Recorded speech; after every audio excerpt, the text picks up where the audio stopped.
ನಮಸ್ಕಾರ. ಎಲ್ಲರೂ ಚೆನ್ನಾಗಿದ್ದೀರಾ ಅಂದ್ಕೊಂಡಿದ್ದೀನಿ. ಇವತ್ತಿನ ದಿವಸ ನಿಮಗೆಲ್ಲ ಒಂದು ವಿಶೇಷವಾದ ಕ್ಷೇತ್ರಕ್ಕೆ ಕರ್ಕೊಂಡು ಹೋಗ್ತಾ ಇದ್ದೀನಿ. ಇದು ಯಾವುದಪ್ಪ ಅಂತ ಹೇಳಿದ್ರೆ, ನೋಡಿ ತುಮಕೂರು ಹತ್ರ ಶಿವಗಂಗೆ ಅಂತ ಶಿವಗಂಗೆ ಬೆಟ್ಟ ನೀವೆಲ್ಲ ನೋಡಿರ್ತೀರಲ್ವ. ಶಿವಗಂಗೆ ಬೆಟ್ಟದಿಂದ ಒಂದು ಸ್ವಲ್ಪ ದೂರದಲ್ಲಿ ಹೊನ್ನಡಿಕೆ ಅಂತ ಒಂದು ಕ್ಷೇತ್ರ ಇದೆ. ಅಲ್ಲಿ ಹೊನ್ನಾದೇವಿ ಹಾಗೂ ಸಪ್ತಮಾತೃಕೆಯರು ಅಲ್ಲಿ ಪ್ರತಿಷ್ಠಾಪನೆ ಮಾಡಿದ್ದಾರೆ. ಅಲ್ಲಿ ಏನು ವಿಶೇಷ ಅಂತ ಹೇಳಿದ್ರೆ, ನೋಡಿ ಅಲ್ಲಿ ಹೋಗಿ ನೀವು ಮಡ್ಲಕ್ಕಿ ಕಟ್ತಿ ನಮ್ಮ ತಾಯಿ ಅಂತ ಕೇಳಿಕೊಂಡು ನೀವು ಏನೇ ವರ ಬೇಡ್ಕೊಳ್ಳಿ, ಅದು 100 ಅಲ್ಲ 1000% ಆಗೇ ಆಗುತ್ತೆ. ಆದರೆ ಇದರಲ್ಲಿ ಏನು ನೀವು ತುಂಬ ಗಮನದಲ್ಲಿ ಇಟ್ಕೋಬೇಕಂತ ಹೇಳಿದ್ರೆ, ಹೌದು ಗುರುಗಳೇ, ನೀವು ನಾಳೆ ಹೋಗಿ ನಾವು ನೋಡ್ಬಿಟ್ಟು ಬಂದ್ವಿ, ಕಟ್ಬಿಟ್ಟು ಬಂದ್ವಿ, ಮಡ್ಲಕ್ಕಿ ಕೊಟ್ಬಿಟ್ಟು ಬಂದ್ವಿ, ನಮಗೇನೂ ಆಗಿಲ್ಲ ಅಂತ ಹೇಳಿದ್ರೆ, ನೋಡಿ ಅದರಲ್ಲೇ ಇರೋದು ಇಂಪಾರ್ಟೆಂಟು ಏನಂದರೆ ಭಕ್ತಿ ಹಾಗೂ ಶ್ರದ್ಧೆ. ಇದು ಎರಡು ಎಷ್ಟು ನಿಮ್ಮ ಕೈಲಿ ಇಟ್ಕೊಂಡು ನೀವು ಪ್ರಾರ್ಥನೆ ಮಾಡ್ತೀರಾ, ಅಷ್ಟು ಬೇಗ ತಾಯಿ ವರ ಕೊಟ್ಟೇ ಕೊಡ್ತಾಳೆ. ಇದ್ರ ಮೂಲಕ ನೀವು ನೋಡಿ, ಎಷ್ಟೊಂದು ಜನ ನಾವು ಅಲ್ಲಿ ಹೋದಾಗ ಬಂದಿದ್ರು ಒಂದಷ್ಟು ಜನ ಭಕ್ತಾದಿಗಳು, ಅವರು ಏನು ಹೇಳ್ತಾರೆ ಅಂತ ಕೇಳಿ ನೋಡಿ, ಇದ್ರಲ್ಲಿ ನಿಮಗೆ ಗೊತ್ತಾಗತ್ತೆ. ನಮಸ್ಕಾರ.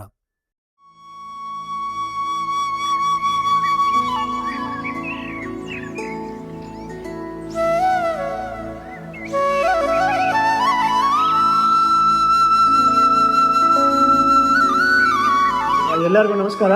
ಚೆನ್ನಾಗಿದ್ದೀರಾ ಅಂದ್ಕೊಂಡಿದ್ದೀನಿ. ಇವತ್ತು ನಾವು ಹೊನ್ನಾದೇವಿ ಕ್ಷೇತ್ರಕ್ಕೆ ಬಂದಿದ್ದೀವಿ. ಇದು ಶಿವಗಂಗೆಯಿಂದ ಭಾಳ ಹತ್ತಿರದಲ್ಲಿದೆ. ಇದರ ಏನು ವಿಶೇಷತೆ ಅಂದರೆ, ಇಲ್ಲಿ ಗಾಯತ್ರಿ ಮೇಡಮ್ ಅಂತಿದ್ದಾರೆ, ಅವ್ರು ಹೇಳ್ತಾರೆ ನೋಡಿ. ಮೇಡಮ್ ಹೇಳಿ ಮೇಡಮ್, ಇದರ ವಿಶೇಷತೆ. ನಮಸ್ಕಾರ ಎಲ್ಲರೂ. ಇದು ಹೊನ್ನೊಡಿಕೆ ಅಂತ ಹೇಳಿ ಒಂದು ಊರು. ಹೊನ್ನಾದೇವಿ ತಾಯಿ ಇರೋದು ಶಿವಗಂಗೆಯಿಂದ ಭಾಳ ಹತ್ತಿರ ಇದೆ. ಇದು ತಾಯಿ ನದಿ ತೀರದಲ್ಲಿ ನಿರ್ಮಲವಾಗಿ ಪ್ರಶಾಂತವಾಗಿ ಕೂತಿದ್ದಾಳೆ, ಭಾಳ ಚೆನ್ನಾಗಿ ಕೂತಿದ್ದಾಳೆ. ಅವಳು ರಾರಾಜಿಸ್ತಿರೋದು ನೋಡಿದ್ರೆ ತಾಯಿ ನಾವು ಹೋಗಿ ಅವ್ರ ಮಡ್ಲಲ್ಲಿ ಕೂತ್ಕೋಬೇಕು ಅಂತ ಅನಿಸ್ಬಿಡುತ್ತೆ. ಎಷ್ಟು ಸತ್ಯವಾದ ದೇವರು ಅಂತಂದರೆ, ನಾನು ಒಂದು ವರ್ಷ ಆಯಿತು ಆ ದೇವಿ ಮೂರ್ತಿನ, ಕೃಷ್ಣಮೂರ್ತಿ ಅನ್ನೋರು, ಹೊನ್ನೊಡಿಕೆ ಕೃಷ್ಣಮೂರ್ತಿ ಅನ್ನೋರು ರಾಜರಾಜೇಶ್ವರಿ ನಗರದಲ್ಲಿ ತಂದು ದೇವಿ ಇಟ್ಟಿದ್ದು. ಆ ದೇವಿ ನಾವು ಒಳ್ಳೆಯ ಒಂದು ಮಾತು ಕೇಳಿದ್ದು, ಅಮ್ಮ ತಂದಿದ್ದೀನಿ ತಾಯಿನ, ಭಗವತಿನ ನೋಡ್ಬಾ, ಗಾಯತ್ರಿ ನೋಡ್ಬಾ, ನಿಮ್ಮಮ್ಮ ಗಾಯತ್ರಿ ನೋಡ್ಬಾ. ನನಗೆ ಅದೇನೋ ಗೊತ್ತಿಲ್ಲ, ಅದೇನೋ ಮೇಲೆ ಭಾಳ ಆನಂದ. ಉತ್ಸವ ಮೂರ್ತಿ ನೋಡಿ, ಇಲ್ಲೇ ಈ ತಾಯಿನ ಬಂದು 1.5 ತಿಂಗಳು 3 ತಿಂಗಳು ಕೂತಿದ್ದು. ನಂಗೆ ಭಾಳ ಖುಷಿ ಆ ತಾಯಿನ ನೋಡಿದ್ರೆ ಏನು ಅಂತ. ನಾನು ಯಾವುದೋ ಒಂದು ಹರಕೆ ಹೊತ್ತಿದ್ದೆ, ಒಂದು ಕಣ್ಣು ಕೊಡಬೇಕು ತಾಯಿಗೆ ಅಂತ ಅಂದ್ಬಿಟ್ಟು ನನಗೆ ಕೊಡೋಕ್ಕಾಗಲೇ ಇಲ್ಲ. ಕೃಷ್ಣಮೂರ್ತಿ ಅವ್ರು ಬಂದು ಸಡನ್ನಾಗಿ ಹೇಳಿ, ತಾಯಿ ನನಗೆ ದುಡ್ಡು ಕೊಡ್ತೀನಿ ಗಾಯತ್ರಿ, ಕಣ್ಣು ತೊಗೊಂಬಂದರು. ನನಗೆ ಮೈಯೆಲ್ಲ ಜುಮ್ಮಂದೋಯ್ತು. ನಂಗೆ ಹಳೇದು 25 ವರ್ಷದ ಜ್ಞಾಪಕ ಬಂತು. ನಾನು ಹಿಂದೆ ತಾಯಿ ಕಣ್ಣು ಕೊಡಬೇಕು ಅಂತ ನಾನು ಜ್ಞಾಪಕ ಇಟ್ಕೊಂಡಿದ್ದೆ, ಹರಿಸ್ಕೊಂಡಿದ್ನಲ್ಲ. ಇವಾಗ ನಾನು ಈಗ ಹಿಂಗೆ ಇವ್ರು ಕೇಳ್ತಾ ಇದ್ದಾರೆ ಅಂತ ಅಂದ್ಬಿಟ್ಟು ನಾನು ತಾಯಿಗೆ ಬೆಳ್ಳಿ ಕಣ್ಣು ತಂದು ನಾನು ಕೊಟ್ಟೆ. ನನಗೆ ಅಳತೆ ಗೊತ್ತಾಗಲಿಲ್ಲ, ಏನಿಲ್ಲ, ತಂದು ಕೊಟ್ಟೆ. ನಿಮಗೆ ಗೊತ್ತಿಲ್ಲ ಅದು ಎಷ್ಟು ಆನಂದ ಅಂತಂದರೆ, ಪ್ರತಿದಿನ ನಾನು ಹೋಗ್ತಾಯಿದ್ದೆ, ಪ್ರತಿದಿನವೂ ಪ್ರಸಾದ ಕೊಡ್ದಲ್ಲೇ ಕಳಿಸಲ್ಲ. ಇದು ಹೊನ್ನೊಡಿಕೆಗೆ ನಾನು ಬರ್ತಾ ಇರೋದು 2ನೇ ಸತಿ.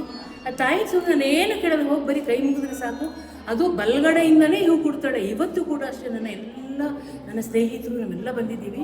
ಇವತ್ತು ಕೂಡ ತಾಯಿ ಬಲಗಡೆಯಿಂದನೇ ಹೂ ಕೊಟ್ಟಿದ್ದೇಳೆ. ಏನು ಅಂದರೆ ಸಮಾಧಾನವಾಗಿದ್ದೀನಿ, ನೀವು ಬಂದಿದ್ದಾರೆ, ಏನು ಕಾರ್ಯ, ನಾವಿವತ್ತು ದೇವಿನ ಏನೂ ಕೇಳಲ್ಲ, ನಮ್ಮನ್ನು ಮೋಕ್ಷ ಮಾರ್ಗದಡಿ ಕರ್ಕೊಂಡು ಹೋಗು, ಇಷ್ಟೇ. ಯಾಕೆಂದರೆ ಇವಾಗೆಲ್ಲ ಗಳಿಸೋದೆಲ್ಲ ಗಳಿಸ್ಬಿಟ್ಟಿದ್ದೀವಿ, ಕೀರ್ತಿ ಪ್ರತಿಷ್ಠೆ ಅಂತಸ್ತು ಇಲ್ಲ. ಬಟ್ ನಾವು ಇವಾಗ ಕೇಳ್ತಿದ್ದು ನಮಗೆ ಮುಕ್ತಿ ಕೊಡು, ಮೋಕ್ಷ ಕೊಡು, ಒಂದು ಸೇವೆ ಮಾಡೋ ಅವಕಾಶ ಅಂತ ಮಾಡಿಕೊಡೋದನ್ನ ತಾಯಿ ಖಂಡಿತವಾಗ್ಲೂ ಕೊಡ್ತಾಳೆ.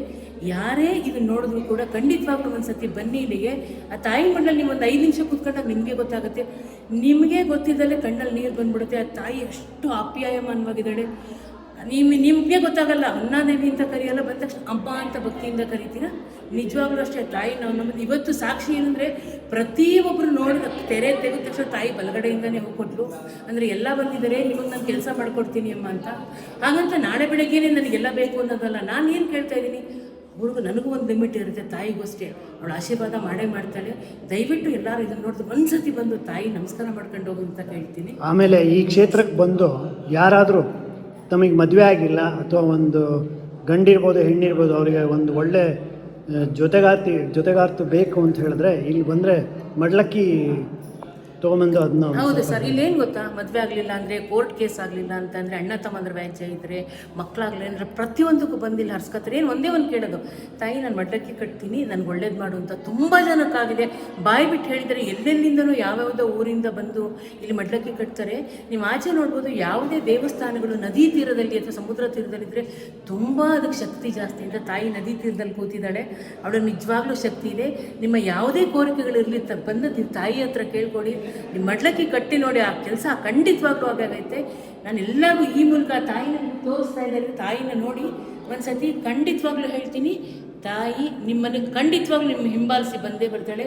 ಖಂಡಿತವಾಗ್ಲೂ ನೀವು ಅಂದ್ಕೊಂಡಿದ್ದೇನು ಕೋರಿಕೆಗಳನ್ನು 5 ದಿನ ತಡವಾದರೂ ಕೂಡ ಖಂಡಿತವಾಗ್ಲೂ ಕೊಡ್ತಾಳೆ ಅಂತ ನಾನು ಹೇಳಿ ಎಲ್ಲರೂ ಧನ್ಯವಾದಗಳು. ಒಂದು ಸತಿ ಬಂದು ಕನ್ನಡಕ್ಕೆ ಬನ್ನಿ ಎಲ್ಲ. ಸರ್ವೇ ಜನ ಸುಖಿನೋ ಭವಂತು. ಸರ್ವ